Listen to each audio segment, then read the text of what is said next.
occasionally. Mm-hmm. How often do you guys play, you think, would you say? Oh man, once every 6 months. Okay. Yeah. So take that, fast forward, and you're playing once a month, or That's our goal. that's the goal, right? Yeah. And you know, and maybe put yourself in the shoes of a band that this is what they do sometimes. Maybe they bounce around indie. There's a number of bands, right, that cruise around town. They play Ale Emporium, and then they play the festival, and they play this, or a DJ, or some shit like that, right? Yeah. So, you know, thinking about that, what does the marketing look like for you, like, and even bands like that you would imagine, leading up to one of your gigs? Like, how, and when I say marketing, I mean, like, you've got something secured, you want people butts in seats showing up. Yeah, so we, as in Sidewalk Souls, have been pretty proactive early on in that we knew we were going to have to take advantage of certain social media platforms, right? Because that's going to be the main way we, as in the band, are going to communicate with what we consider to be our fan base, which, you know, right now it's a pretty interesting demographic. It's people who know us personally, right? Right. So you're looking at a demographic that's, you know, in the 35 to 50 range, right? And that's not, you know, from a music performer's perspective, you want as broad a demographic as possible. Okay. But knowing who our audience is, the best means for us to get the word out on a gig, for example, is through a Facebook or an Instagram. Right. I don't even have Instagram personally, but the band has Instagram Right. now. We gotta fix that too. What did you say? We gotta fix that too. We gotta fix that. I'm gonna make your ass have a TikTok. Yeah, I know. I'm gonna probably need a TikTok as well. But I've got a Twitter account that I don't use, but the band has a Twitter. So the band is more social media savvy than I am individually. That's fine. But we know that that's going to be the main way we're going to communicate with people. We've also talked about, and we have done a very poor job of this. I don't even know if it's necessary, but I think it still even would be worthwhile doing now. Is starting to get an email server, not email server, excuse me, email list. Yeah, so that we can start really directly. I mean, I think about it from your perspective as a consumer and as someone who's interested in live music. If Brian Weir-Harden, sends you, Jim Norman, an email like, hey, what's up? We've got a gig at the Melody Inn or the Hi-Fi coming up this weekend or in 2 weeks. Please come out and join us and support us, right? You're going to be more inclined to do it than if you just see a Facebook post. Or if you get an Instagram post. Now, the good thing about Facebook is that, pardon me, if each one of the band members is linked to our Facebook page, right? So any activity that's coming through our band Facebook is going to probably go out to a broader audience than just like my friends on Facebook. It's going to go out to Ray's friends. It's going to go out to Chad's friends. DJ's friends. So you reach a broader audience. It's more shareable that way too. Exactly, yeah, because people can share it. Kick it forward. And so you got that kind of more organic sort of self-perpetuating marketing going on where people are going to share it. Because, for example, you know, whenever Poncho is in like 5 different bands, right? And he's really good at using Facebook. Whenever a gig comes up of his, I always share it. It's just an odd time for me. And then when I see another different post, I'll share it. Because, you know, it's all. Oh, yeah. There was one unique thing about. I think the music scene in general here in Indianapolis, it's not competitive because it's struggling on all levels, right? So it's like let's try to prop everybody. What's that saying? Like high tide raises all boats. Yeah. It's the same sort of notion. We want a spotlight on Indiana and Indianapolis, the music scene here. It's only going to help us. Now, granted, we as in Sidewalk, we are not where we want to be in the kind of whole conversation, musical conversation locally. We need to be doing a lot better. And part of that, it goes to, I don't want to air too much dirty logic, but what we were talking about earlier, like individual band investment makes a difference. Yeah, right? for sure. When everyone's on board, it's so much easier. Like, man, part of the problem is I'm a lawyer. And damn good lawyer too. I'm a lawyer, And I make enough money to get what I want as far as music. That's one benefit of the job I have. I'm not a professional.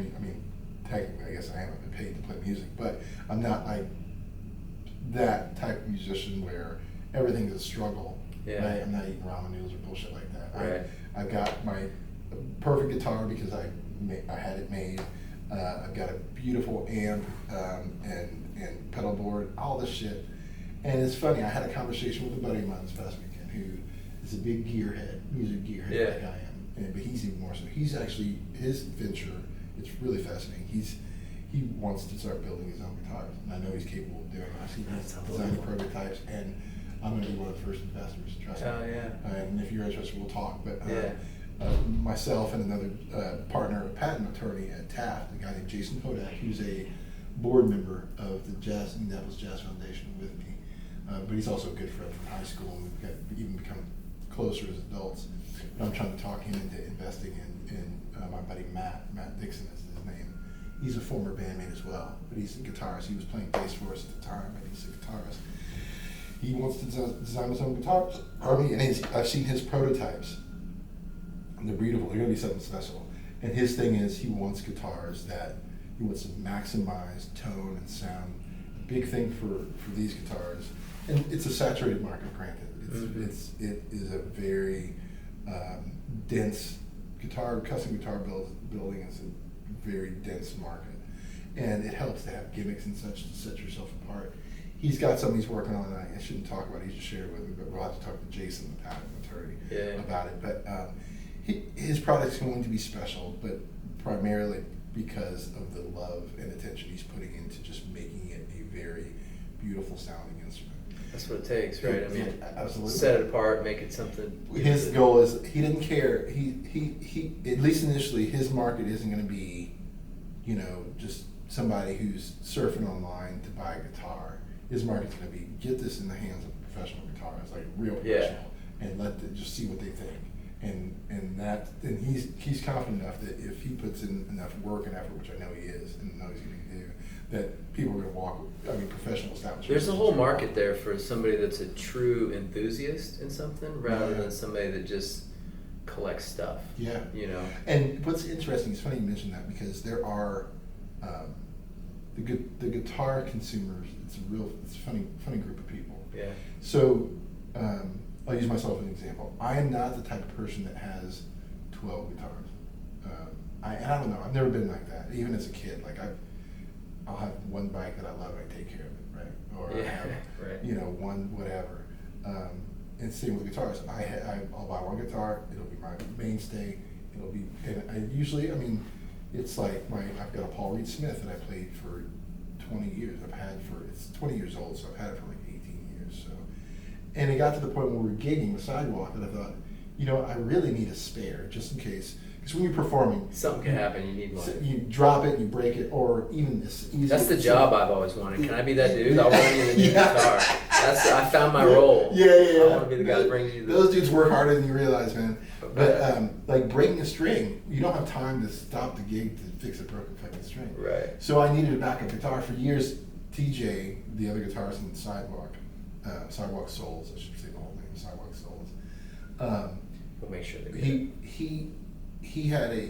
plays a Gretsch, and I played a Paul Reed Smith, and then he had a Gibson SG, which is the Angus Young, AC/DC. He would just bring it just in case either one of us had an issue. But it got to the point where I was like, I need another guitar. It's so funny you say that. My brother-in-law Kirk will see this, who I love very much. Don't take this personally, but this dude, he decided to learn to play guitar, and he was coming along nicely, taking some lessons, doing whatever. But I realized at one point in time, I think this dude owned more guitars than songs he knew. Yeah. Because he collected, and they were amazing guitars. Yeah. Matter of fact, one year he was he so paid he's got me. too much money too. I don't know if that's the case. He's got too much money in guitars, I would guess. Yeah. He's a bit of a wheeler and dealer, and he may have sold a few. But the funny thing is like one year he owed like $100 for our fantasy football league, and he was like, "You want this guitar instead?" I was like, "Yeah, I'll take it." What do you do? I have no idea. I don't know. I don't play guitar. I have a guitar sitting there. Do you have a picture of it? Not on me, but I'll send you one tonight. Okay. Yeah, every now and again I pick it up and realize I can't play guitar. But once I retire, one day. That's gonna be on So, top of and the I don't list. mean to put my buddy Jason on blast, but my buddy Jason is the attorney, the patent attorney. Yeah. He's a player, but he's kind of a collector too. He's got a Paul Reed Smith, the Santana model, which is kind of like real high end model. Yeah. Beautiful fucking guitar. Those look amazing. Yeah. And then he's got a G&L that's really nice. I think he just recently bought another one. But it's like going back to the guitar consumer community. You have such a spectrum, because I'm on one end where just give me a guitar I like and I'll play the shit out of it. Yeah. And it'll be mine. I finally got wise that I needed a backup guitar, so I had one built through a company called Warman. I bought the parts and I had the design. That's cool. It was awesome. And it's a fun. That sounds like a fun And you process. saw it in that picture, but it's a beautiful guitar. I had a luthier guitar builder out of Greenwood put it together for me, because I'm not skilled in that sort of sense at all. I just play the fucking thing. I don't know how to Right. do anything. I can change strings. Yeah, that's progress. I can probably swap out some pickups, but when it comes to intonation and the neck and all that I gotta imagine it's gotta be done right to sound right. Agree. And that's why you don't want me doing it. Right. So I went to a luthier, he put it together. So then I've got this Paul Reed Smith, I got this Warmouth build, custom guitar, which is like my main, and I got 3 kids. So I've justified getting another custom guitar, because when I die, I want each one of the kids to have. I've been doing that with everything. Everything, you gotta get 3 fucking I everything. get through everything because I'm gonna leave this as a legacy. But you can't even you can't come home from like a trip and only have 2 gifts. Yeah. That didn't fucking I fuck that up work. all the time. You gotta when you got 3 kids, everything is multiplied by 3. That's right. Yeah. And It's funny you say even that. the bills get multiplied by 3. I've been thinking about that a lot lately, and it's led to some expensive purchases. Yes. So speaking of which, I talked to the luthier in Greenwood. I was like, okay, because his name is Darren Reinhardt, and his guitars are the Reinhardt guitars, and he makes beautiful. What he does with my guitar is just setting them up. He's such an artist, man. He's a great guy. He's a really good dude. It's a bit of a hassle for me at Trader's Point to have to get down to him in Greenwood, but I make the trip because he's so good. Oh yeah. But What do you do? Just hang out and shoot the shit with him while For a you? while, yeah. Yeah. No, no, I don't. So for setups are like just getting the necks adjusted, and the action is how close the strings are to the neck, getting that, because guitars are wood, right? So they're affected by temperature, they're affected by air pressure, so seasonal changes. You can't have a guitar that won't change physically over the course of a year, unless it's a graphite guitar, which there are. But any wood guitars, any wood instruments are going to change. So You need to tune up every now they and need again. to tune up. They need the neck needs to be straightened because the neck will warp a little bit. Wow. So this guy does all that stuff, and he makes his own line of guitars. So I was chatting to him. I was like, and he's a bit slow on getting me a guitar, but I told him not to rush. But he's gonna build me one too. That's awesome. Yeah, and then that way, all 3 of my kids have a guitar. I got my Legacy Paul Reed Smith. I got my Warmouth, and I'll have this Reinhardt guitar. Now, Darren's got to hurry up, because if my buddy Matt Dixon, if he gets up and run first, then I'm going to buy one from him. Yeah. I'm gonna want one of those too for sure. Just because it's funny. I'm a guitar consumer because I just sort of like collecting them and hanging them on the wall. You know, and as art almost. Yeah. So your brother-in-law is kind of on that spectrum, right? Right. But then there are also people who aren't really players, who are collectors, and these are people who will spend like $11,000 on a guitar, like especially collectors. Like, I mean, Jim Irsay's a collector, but now he's a fucking billionaire, right? Right. So he can collect whatever the fuck he wants. Right. Now I don't know if you know this, but he has an incredible collection of like vintage guitars. I mean, yeah. It's probably one It's of like the. fucking. He could make a museum. Yeah. He probably will at some point. Right. I'm assuming he will. But he's got Jerry Garcia's old. Is that the Lion guitar? Yeah. He's got that. He's got a couple Eric Claptons. You know, because Eric Clapton had that big auction like a year ago. Oh, I didn't know that. So I've seen the list Lion. of. It's been a couple of years, He but spent like hundreds of thousands of dollars on certain guitars. Yeah. That are like. So. more power to him, brother. But there are those collectors too who they don't play. They don't even want to play. They probably shouldn't. I mean, if you get like a You should touch that thing. if you get a Eric Clapton Keep guitar from behind glass. 1960, You don't want to play the fuck. You're well, yeah, 100%. Well, and I'm just into him so much. I want to learn one day. I'm gonna need some help one day. I don't have the bandwidth today, but I want to learn to play something on a guitar so I could, When you get that bandwidth, man. Yeah. You made me think of something too. Like, what's interesting, you went in this whole, like, you guys are a little bit older than you're not the struggling musicians and that sort of thing. Like, how do you feel about like advertising, paying to get customers, or not customers, I call them customers, to get people to show up at a gig? It makes sense. I mean, do you do any of that now or no? No, some of the Facebook pushes. Yeah, okay. So we've got a website our website for Sidewalk Souls is through Reverb Nation. Okay. And Reverb Nation has various different, like. So you can go target a town, city, demographic. A demographic, yeah. Some different algorithms they'll use that you pay for. It's like a service you pay for. Mm-hmm. That'll boost, activity. And I think Reverb Nation's plugged into social media so that, you pay for these boosts and such, and you will notice some more traffic on your Facebook page by virtue of having spent that money. It makes sense. And see, we're unique because we aren't struggling musicians. 3 of us are partners in law firms. The other 3 are doing very well for themselves. So it's like, well, $40. Yeah, throw a few bucks at. Yeah. Because we don't play so this is the interesting thing. Going back to marketing, and it makes Sidewalk a bit of a unique animal because there are some people like Poncho's a perfect example. He's a professional musician. A lot of his income is through his various different acts that he's involved in. Unfortunately, embarrassingly, Sidewalk has not been a revenue generator for him, which is unfortunate because he deserves it. But we don't play for the money, right? But the venues, venues are kind of one-trick ponies to a certain extent. Because if you think about it, it's a really interesting platform. Venues, for as much as, you look at Hi-Fi, which is a great venue, and they get national acts coming through. And on its face, on the surface, you look at venues and like the Hi-Fi or White Rabbit or the Vogue or Radio, and you think, oh, these are the pillars of the artistic music community, and that's what they do. No, what they do is sell drinks. Right. What they do is sell tickets. Right. So they could, in a way, care less who the fuck's on stage. As long as people are coming. If people are coming in, buying tickets, $20 a pop, you get 600 people in there, and then each one of those motherfuckers drinks 2 drinks. Right. Then that's what they do. That's where they make their money, right? So it's an interesting thing because what the venues want you to do, this is where artists can get their feelings hurt, right? Because we think we're so great at what we do, and our music's so great it needs to get out there. We think to ourselves, we make the mistake of thinking, oh, the venues, they're gonna love our music because they love music.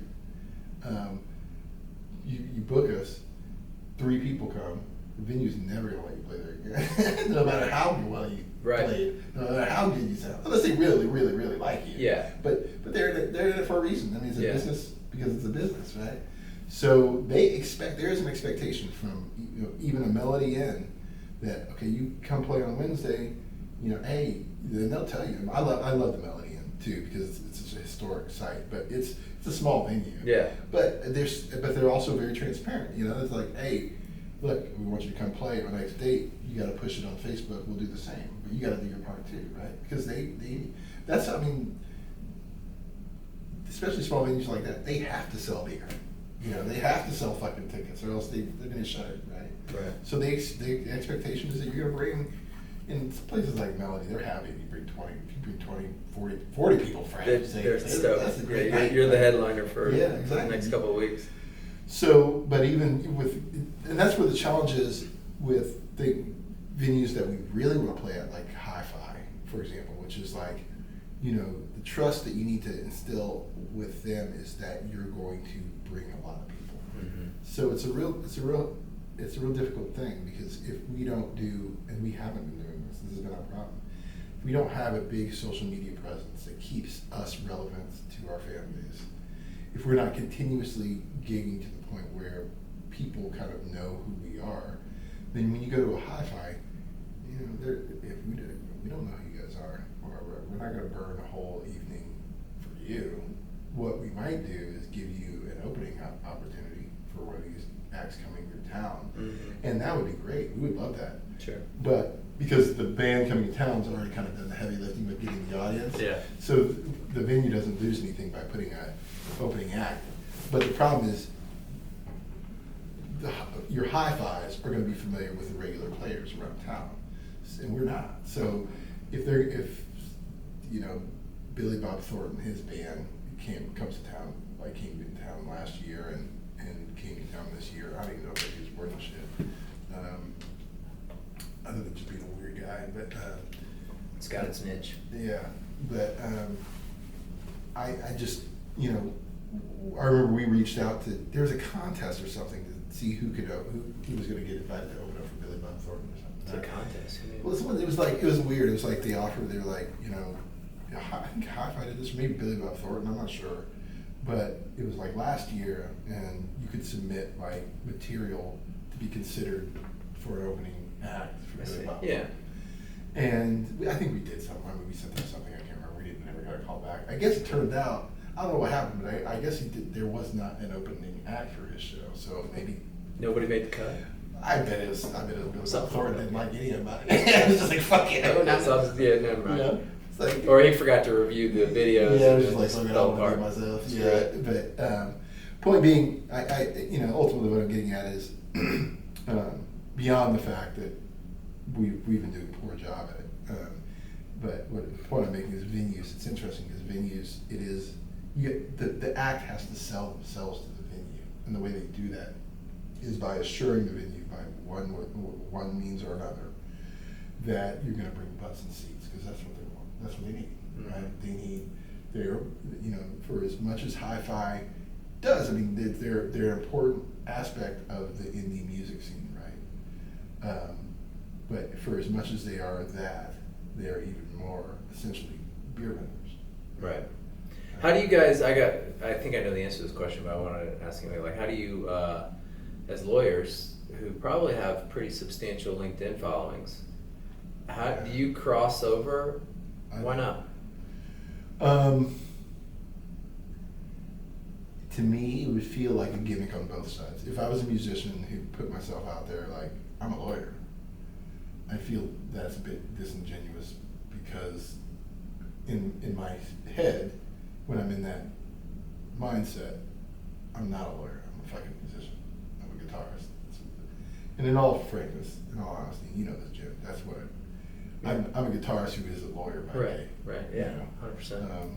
Now, and then putting it on its flip head, it the other way. Yeah, I feel it would be cheesy to be like, I'm a lawyer, but I also play guitar. It just to me, I just don't.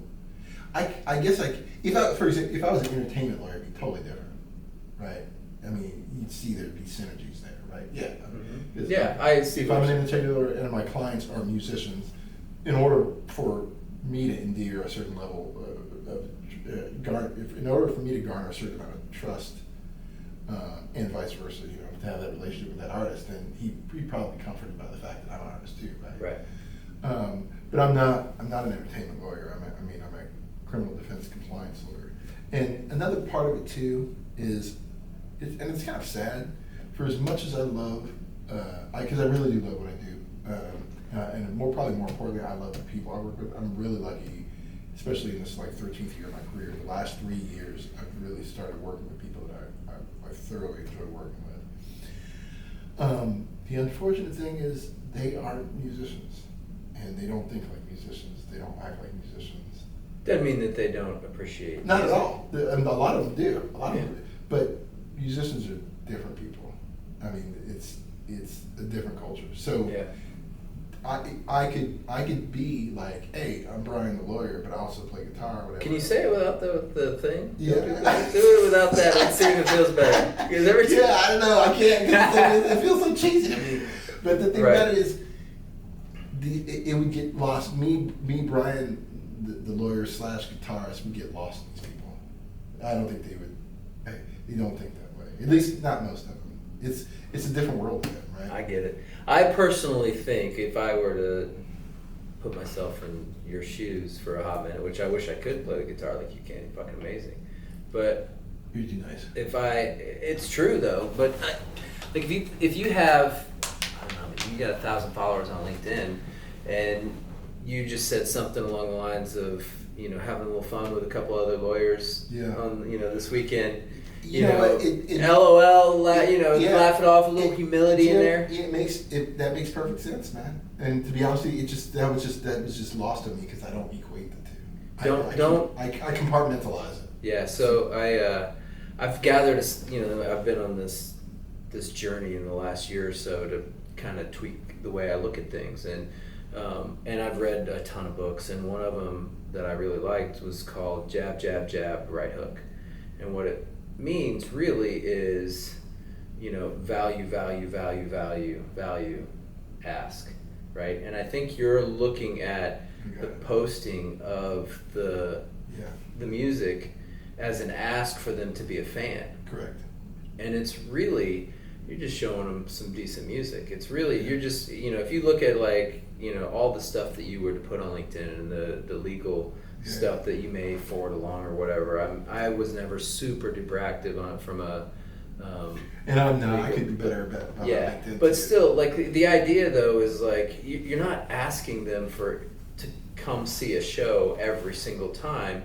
You post a 30-second clip of you wailing on the guitar, and there's a shit ton of people that would be like, well, that was a nice change in my boring ass LinkedIn feed. Like, I'm tired, you know, because you go on there and it's just like a lot of times it's just a barrage of buy this, buy that, call me for this, I'm your expert on that. Can you need consulting on this? I'm just like, Jesus Christ. I get messages all the time through LinkedIn. Does anybody do anything anymore that's like just, you know, hey, check this out, it's kind of cool. You know, it's all, everything has I get your point. I really do, and I appreciate it. I mean, it makes sense. I just don't know if that's really the platform for it. No, I think the answer is all the platforms. You know what I mean? Like, it's not, you know, like, you know, Twitter is one that I don't use as much, but I should use Twitter for certain things. You know, people are shitting on TikTok because they think it's all for 13-year-old girls, and the reality is I need to find his name. I'll find it before you leave. There's a badass guitarist on there that I watch. He just sits there and jams and he covers music, and I think he's amazing. And somewhat, it's almost like one of those mesmerizing things, like watching somebody weed whip an edge on a lawn. Like you're just mesmerized by it, and I sit there and watch it. And if that dude was here in Indianapolis, I would absolutely go see him.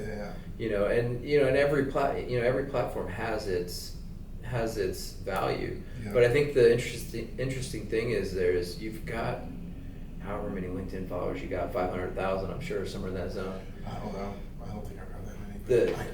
I do. Forward to me, I do. So, you know, like, I got it. I'll put it out there. But I mean, the thought is like there's 500 people that already know you and like you enough to allow you to follow, you know, in that world, and just be like, hey, this is what I'm up to too. I think you make a very valid point. It's one that is, I think completely outside of the box for me, which is unfortunate. I mean, that shows you. I mean, we were talking earlier about demographic and age. You know, that's where I really feel like I'm older than I need to be when I've got a very kind of one-dimensional way. It's just a mindset too. It is. You know, I think about this all the time because we were taught, handed down from our parents, our grandparents, our great grandparents.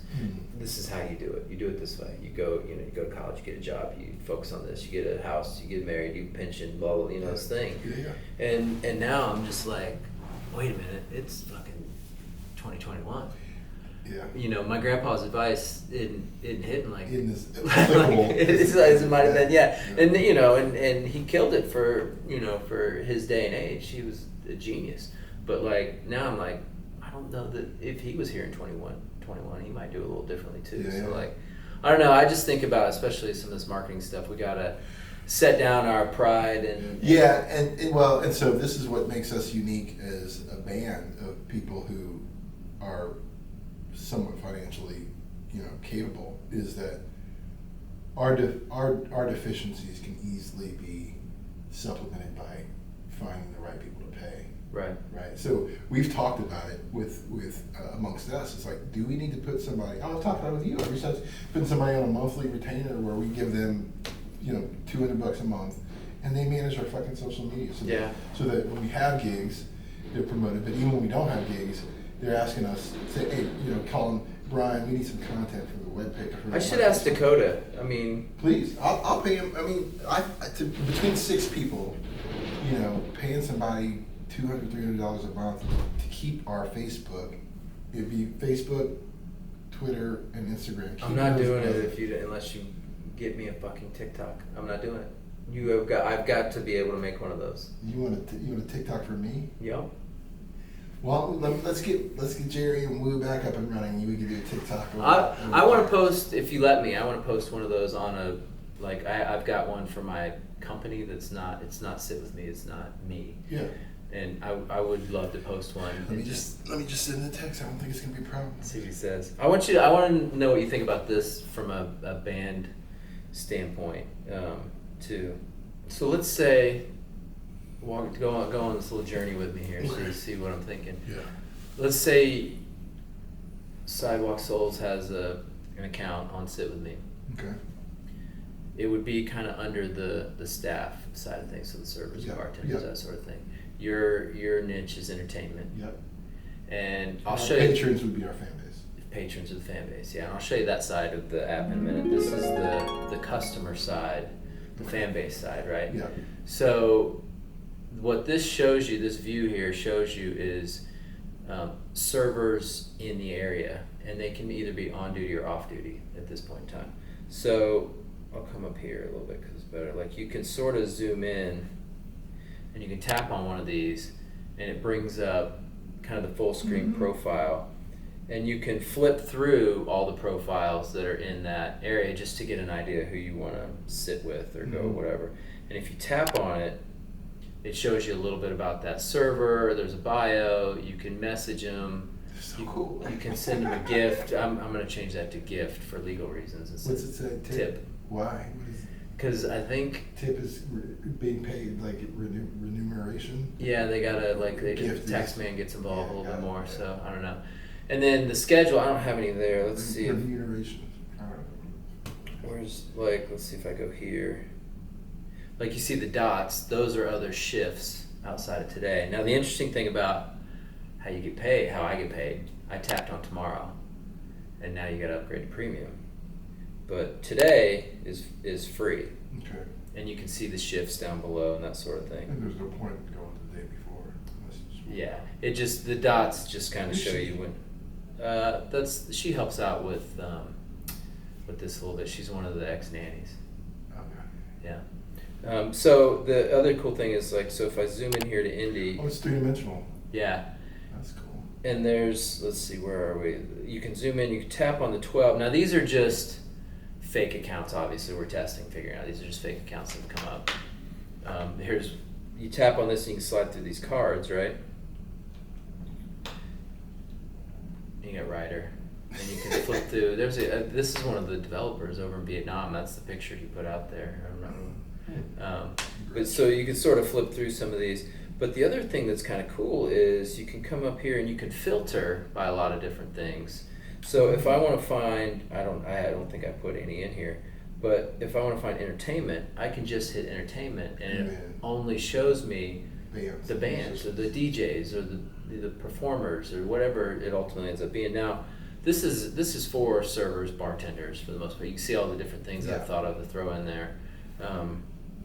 Security, for crying out loud. Justin will do that. But you have the ability to filter by all these things on duty and off duty. So again, if you're trying to plan ahead, you can do that. You gotta grab that.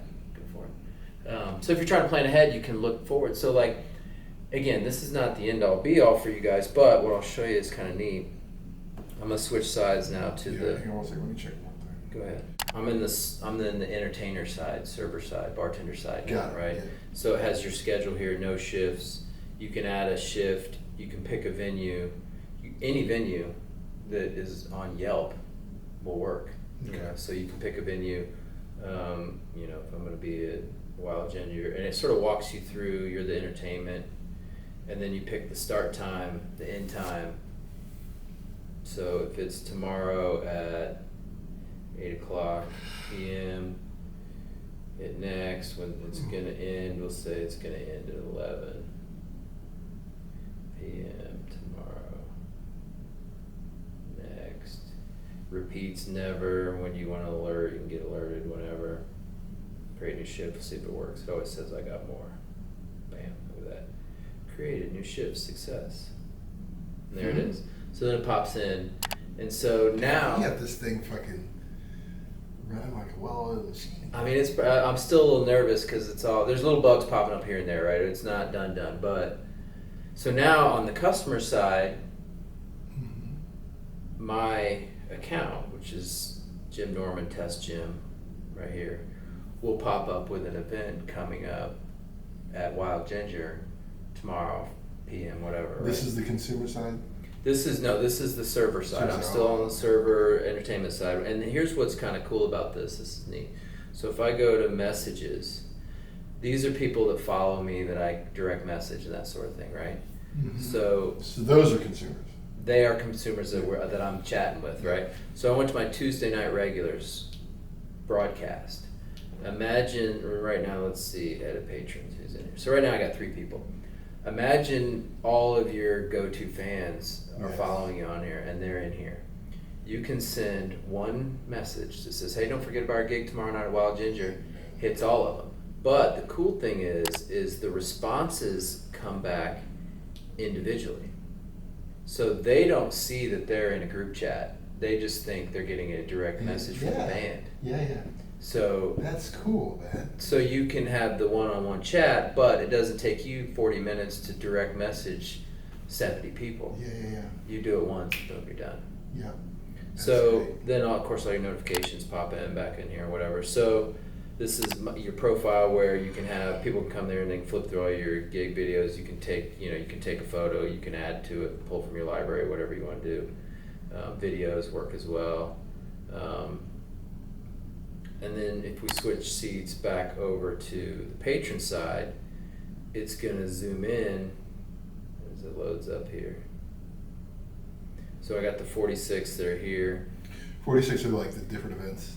Yeah, 46, these are the servers, the entertainers, the whatever, right? The people that are on there. My hope is, we got tens of thousands when it pops up, and then you got to triage all that, and that's a whole different, the way I'm monetizing all that's pretty wild. Okay. Then you can come over here and you can look in Fishers and see the people. So there's 3 people in this zone. Here's Jim, entertainment at Wild Ginger. And that's the thing we just created. So down here where it says entertainment at Wild Ginger, then you'll see this is, here's my thing, Friday, October 22nd, 8 to 11 p.m. You can see that. Now, I think what's kind of interesting is like, if I'm sitting here Friday at 6 with my boys trying to figure out what we're gonna do, and we can flip through and see what the entertainment is for the night. We don't have to go to 10 different Facebook pages or sift through a million things. Because right now I'm looking for what I'm gonna do tonight. I'm gonna go dinner here. I'm gonna go catch a show there. Yeah. So I think there's something, and then of course you can flip over to the venue side of this.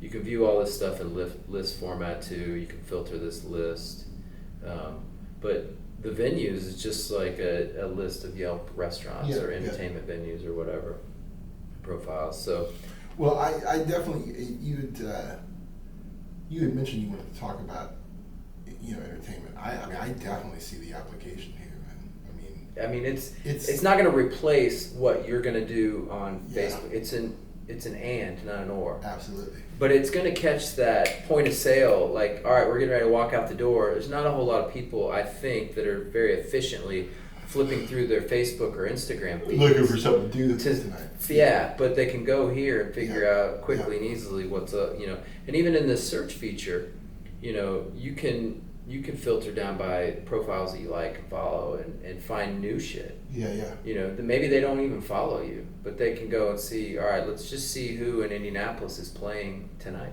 tomorrow night, whatever it is. So, well, needless to say, especially with this new act, instead of me having to give try to. I'm happy to talk to Sidewalk about it too. I will if you want me to. But Yeah, we'll see. No big but with deal. this new group, yeah, I can tell you probably be on board, especially because I mean, it's been a long time since I've started a new band. And Sidewalk was probably the last one. I didn't technically speaking, I didn't start it. Dude, let's do something where we let's just try and look at this a little bit differently. Yeah. You know what I mean? Like let's, and I'll, if you would feel more comfortable me posting shit, I'll do it. Yeah. But like, because you're more capable than I am. But like, let's think about using LinkedIn a tiny bit. Let's think about, I'll post it and tag you in there and say, my friend Brian is playing a gig at such and such. You should definitely do. And well, what I want to think more outside of the box with you is, we got a new music project, so we have no fans. We Right. are fanless. Yeah.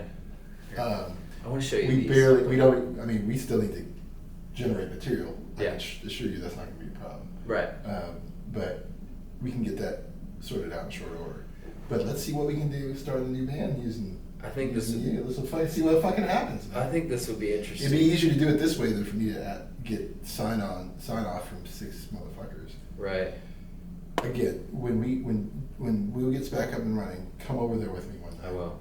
We'll get some shit. We'll just do what we do, and then I think if these guys are going to be hard to talk into this, but we'll give you carte blanche as to what you want to do with it, because it's just going to help us.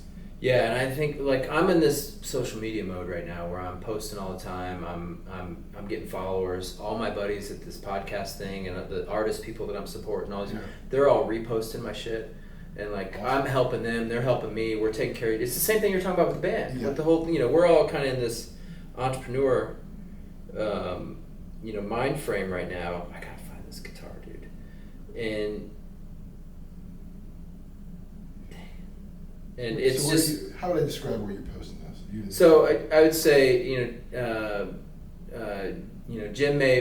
Jim would like for us to make. You could say I would like for you guys to make me an intro to use for my business. Okay. And he may post this video, as to some of his followers, as he's working with us to start to create something. Yeah.